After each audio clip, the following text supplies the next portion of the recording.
Good morning or good day, wherever you are. Welcome to our global webinar. We have 5 days a week, 5 different traders. We will speak about trading ideas, strategies, market screening, maybe 1 or 2 questions from your side directly answered in our webinar. Our goal is quick and smart, so let's have a nice start like every day. And today it's Friday, 20th of July 2018. Welcome to all live participants. We will start like every day with our disclaimer. Forex and CFD are leverage products and can result in losses that exceed your deposits. If you're a starter, please start with a demo account and make yourself familiar with long trading, short trading, leverage trading, and your personal risk management. If you'd like to read the full disclaimer, just visit one of our web pages, for example, admiralmarkets.com, and you will find everything written down there. This is me. My name is Jens. I'm the German guy from Admiral Markets. My English is made in Germany. I'm talking from the Berlin office. We are a big international broker, over 18 country offices, but I'm not the main speaker. The main speaker is the day trader of today. This is our scheme. On Monday, it's Jay's day. On Tuesday, it's Paul's day. On Wednesday, it's Giancarlo's day. On Thursday, it's Marco's day. And like today, on Friday, it's Dirk's day. Our leading day traders live every single day to the same time. And of course, if you like to trade Forex and CFDs, you will get many benefits only with us. This is our typical benefits. Now in July, even the first bullet point is even better. DAX 30, our typical spread is just 0.8 points during the main trading hours. Now in July, we are partying, we are celebrating the DAX anniversary. The DAX had anniversary on 1st of July, 30 years of the DAX index. That's why we party with you with a much better spread like usual of just 0.5 points. Check all that out on admiralmarkets.com. And of course, you will find also some information about the topic of the year, maybe for lots of CFD traders in Europe. From 30th of July, only the professional clients can get a high leverage up to 500 at us. And all the retail clients will get just a leverage of 20 for index CFDs like DAX, and for Forex majors of 30. If you are a professional trader, you can apply for getting the professional client status. You will then still get the option to have a higher leverage. All the differences and pros and cons you will find on our webpage. Here's the direct link. Check it out if you'd like to get a higher leverage. And if you'd like to speak with us about that topic or any other topic, you can call us, you can send us an email, or visit YouTube or Facebook. Everything, of course, is linked on admiralmarkets.com. There you will also find something about our regulatory background. But now it's not from my side. Now it's time for the day trader of today. This is Dirk. Hi, good morning, good day, Dirk. What's your view to the markets today? Yes, good morning, Jens. Good morning, crowd. So let's share the screen and let's start. It's Friday, as Jens already said, the 20th of July. So before we get into the technical details of the German DAX, we just have something like a so-called heads up. We should definitely look what is going on the next couple of hours and the next days. So for example, what is going on into the next week. So we have a couple of companies reporting. As you know, earnings season is on the cards, and the week is packed, really packed with data. So that earnings season is definitely about to drive markets.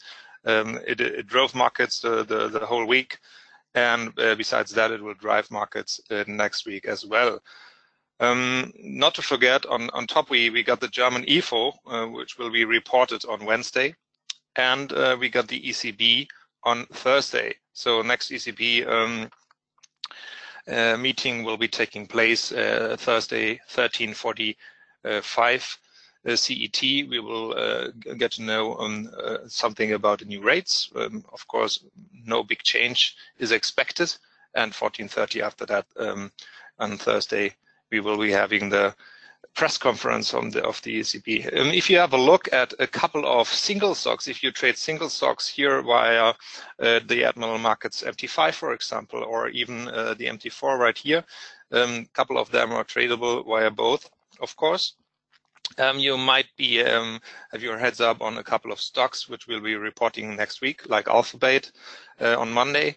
And on top of that, if you look on Tuesday, you will be having companies like a couple of Dow Jones companies, like United Technologies or Verizon. On Wednesday, you will be having a couple of companies to put your interest on like Boeing, like Coca-Cola, like Facebook, like General Motors or Qualcomm. So there is a bunch of these companies giving out their rocking numbers for the second quarter. Thursday, as I said, this is the ECB press conference, but on top of that, you will be having a couple of German DAX companies reporting, like Covestro, Daimler, but on top of that, the United States stock like Intel or Starbucks as well. So ending up at Friday, we'll be having the German BASF, the German DAX company reporting, and a couple of energy stocks like Chevron, ExxonMobil. On top of that, Twitter and Merck & Co. So that's it from the the overview. What is very important to say, and this is very important for the DAX as well, is what is going on with the so-called tariffs. The debate is is a little bit back on the cards. We got this kind of tariff debate between the United States and the European Union. And as far as we know right now, the European Union is about to prepare new tariffs lists of US goods, just in case there will be really no negotiation point and no thing where they simply got a good deal when they have a meeting next week as well. So the 25th of July is a very important date on top, because our European Union guy, Mr. Juncker, is about to meet Trump and his administration, and they might be having a negotiation about what is going on with the levels and with so-called tariffs, especially for European Union cars. So that is especially important for the DAX, as you know. As I always said, a couple of companies and really big companies from the automakers in the DAX could suffer if that happens. Okay, let's get more into details. As you see the daily chart of the German DAX. And I prepared just something like a little board. Hopefully you can read it. It's the so-called gap board. I prepared that one from the German Xetra DAX data. And if you have a look at the so-called open gaps, you will be finding a couple of them. So there are a couple of open gaps to the upside, as you can see from the 15th of June 2018 to the 18th of June 2018. And there is the open gap between 13K010.55 and 12,982.92. Another one, as you see, is from the 18th of June, from 12,784.48 and up to the 19th of June, 12,708.71. As far as you can see, it is still open, so that kind of a, let's say, I will just mark it what I'm talking about, this 12,784.48 marker is something you need to remember, because we will be talking about that later on here with the chart technical analysis. On top of that, you will be seeing that number again. If you look to the downside here, this 12,785 number is 61.8 fib from the 22nd of May high to the 28th of June low. So another one like this. And if you look at the SMA 200, so this one is at 12,77.6 right now. So there is a very important barrier to, let's say, to crack, to just rock up, and this is the major important level, which is about to be scratched by the bulls, to be getting more upside. Right now it doesn't look we will have power enough. Let's see what happens in the next 1 or 2 hours, and in direction to the US trade time. So if you have a look at a couple of indices like the DJs or the Dow Jones or the S&P 500 shortening SPX, you'll be seeing that they are still hovering around the zero markers up to a little bit of a loss. So a little bit in the red. The only market which is up in the US futures market right now is the NASDAQ 100. So if you check out another level onto the downside, you will be seeing that for of July 18 level of 12,350.65. There's a small gap. It's simply a couple of points to the 5th of July to 12,361.86. once again, these are the Xetra DAX open gaps. So you don't find every gap all the time in the chart, because we got a couple of hours more to be in these kind of charts, like the future DAX. You will be seeing that markers. If you look at the daily chart here right now, you won't be seeing those gaps. As you can see, you got a couple of candles, like I said about this, like I talked about this, and there is no gap visible. I'm talking about the Xetra DAX gaps. Okay, so let's combine a couple of Fibonacci retracements. If you have a look at the record high to the low, and just mark with the horizontal line, just mark the 61.8, and we will be closing that one again, and we will be marking another Fibonacci retracement analysis with this downside to the latest upside here, and we'll be marking this level of the 23.6er here already here, and on the other side, not to forget the 61.8 level to the downside here as well. So just to have a couple of clusters later on, which may lead us to the conclusion that there might be some markers for targets to the upside and to the downside as well. We'll be having another Fibonacci analysis from the latest high here. This is the 22nd of May high to the low I spoke about on the board you just saw. And if you have a look at the 61.8 level, we will be seeing that you are right at this, around this 12,785. You'll be deleting this one here as well, and on top of that we'll insert another indicator, let's say moving average. That's the so-called simple moving average 200. We are at the daily chart, so the daily SMA 200, and as you can see, that one here right at the 12,785s in this direction. And as I marked this on the board to say directly, it was around 12,77.6. Let's check it out at the Xetra DAX. Hold on a second, please. So right now the SMA 200 is at 12,776.012 points at the moment. Okay.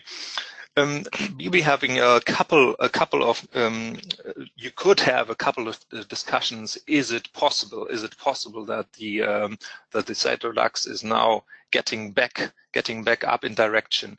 Right now it looks like that, and it's stabilizing.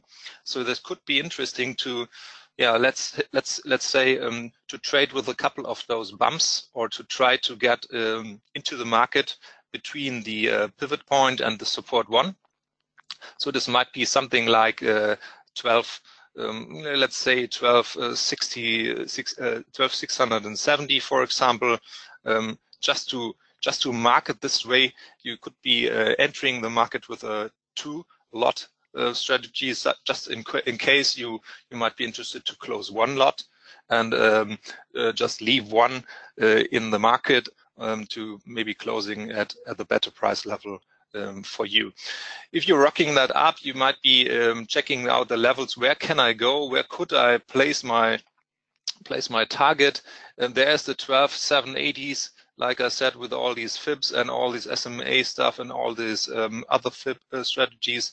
And over that, you might be looking at the next Fibonacci's as marked here with the horizontal lines, and you might be simply taking advantage of those 3 lines of something like a cluster, and just mark your target in between.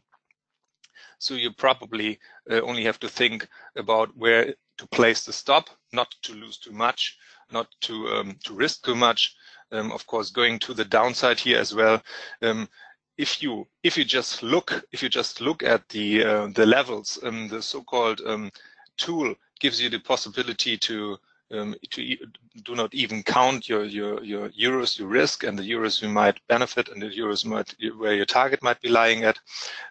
All you need to do is placing the stop loss even thinking about euros, it's something like 200 or 150 euros or 100 euros only. So the risk might be better smaller and be placed around the 12,590, 95, for example, just for an example.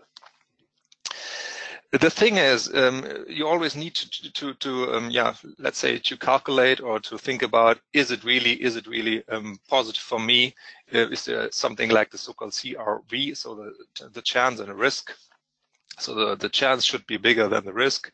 And if you're trading, let's say with 2 to 1, let's say it's quite okay. As you can see, the trade setup is right now marked, and you see the certain lines. And if you somehow do not like the setup for the next couple of minutes or the next half or hours to come, you simply press the button left side, just delete it, and check out another brand new setup. Okay, we talked about a couple of these things right now. If there are any questions, Jens, let's see if there is any question. Otherwise, I would just change to a couple of other markets. Not really a question to that, but gold is one of the wish markets for today. Gold. Okay, yeah, that's what I wanted to talk about as well. Okay, let's check out gold. We spoke about gold last Friday, actually, and we spoke about a setup, and we spoke about, let's say, more the move gold could make, and as well, it happened that way. We spoke about gold possibly going to the downside, more to the downside, and we marked this 138.2 level here and 161.8 level as well. And this is something like we still put our targets on, that there is possibly a little bit of a relief rally. What is going on with a couple of trading goods today, and not even gold, or even oil and a couple of currencies, and they're very important, like the indices. We got the witching day. A lot of products expire today, and simply a couple of those important products expire at the New York Open hours around 14 CET right here, in direction to the afternoon. So you might check aboard at the CME group when kind of products expire, and then what kind of barriers they're traded, and where the volumes and really high open interests are. So you might be checking that again. And on top of that, gold, like silver, is being really knocked down the road. A couple of stories are spread out there. A couple of stories are spread about Russia buying gold massively. On top of that, a couple of rumors are spread that China might be selling a little bit of gold. You never know. There is of course a meaning. The word is called rumor. It still is a rumor, and we don't know 100% if this is really true. But one thing for sure, gold is not really shining at this moment, and if you have a look at NASDAQ or a couple of other US markets, you will be seeing that all these kind of markets are really rocking, and gold is without any dividend, without any special performance the last month. So gold is not shining at all. The next thing is that the US dollar, the last days, really got strong. This is something which is changing since Mr. President Trump yesterday spoke about that the dollar is too strong for him, and that the Federal Reserve might be on the wrong path of too much hiking. If he looks at other central banks, important central banks in Europe and Japan, those are still accommodative or still on the so-called QE trip. So that's a couple of questions are still in place. But one thing for sure, if the market is about to let's say turn around, the stock market is a little bit into a correction in the next days, that would be simply giving gold a little boost. So what we can do right now is analyzing not too much in the technical side, just from the last low. You can check out this low from the 19th of July. So from yesterday, low was 12.11. And you could use that one as a stop loss scenario, or place a little bit upside, let's say. Let's work with this blue shapes as I always do, and let's try to simply construct something like a bottom where we could place this kind of stop loss. And you see this big candle, like a more like a hammer right here on the 4 hour, which is really is a really strong signal for a turnaround. This happens around, if you calculate back exactly at the time other base currencies or other precious metals went with the same candle. So let's see if this kind of candle is to the, let's see, where's the stop loss? No, where's the low? It's 12.15. So we might be checking out a try of a long so-called relief speculation, that we might have the low from 12.15 as a stop loss level, and the 138.2 level as a target. So as you can see that with the blue spike right here, you might be checking this out this level here as well, and place your target, your take profit, let's say at 12.27, for example. Things about gold, things about silver or other precious metals on top. Tonight we have the COT report at 21:30 CT. Couple of those news we will be getting when we take a look at the gold moves from the big speculators, and we'll be getting some kind of news what really happens if there is something like a contraindicator that a couple of those guys sold very much in the last week, so that we might get in touch with the first long setups, just to get a feedback from the COT report as well. So something like that. Thing talked about the Euro Swiss franc.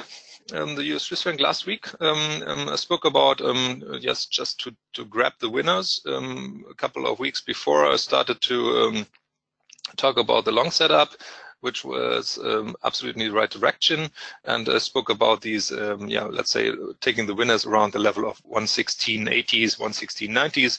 That's a couple, let's say exactly how it turns out to be, because it just went back to the downside here.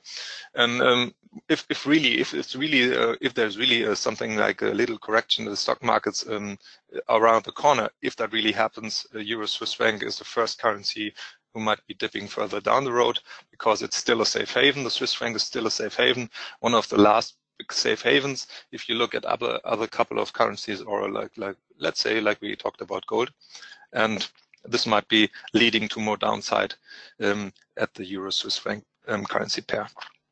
Okay, I guess we are already 11:23, Jens. We are already, let's say, finished. If there's something like a special market people are wishing for, let's check that out. Otherwise, enjoy the sun.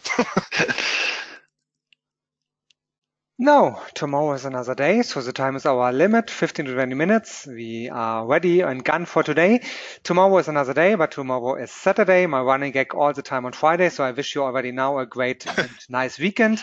And the next business day is Monday, so hope to see you all again Monday to the same time. Greetings from Berlin office. Thanks a lot to Dirk, and bye-bye.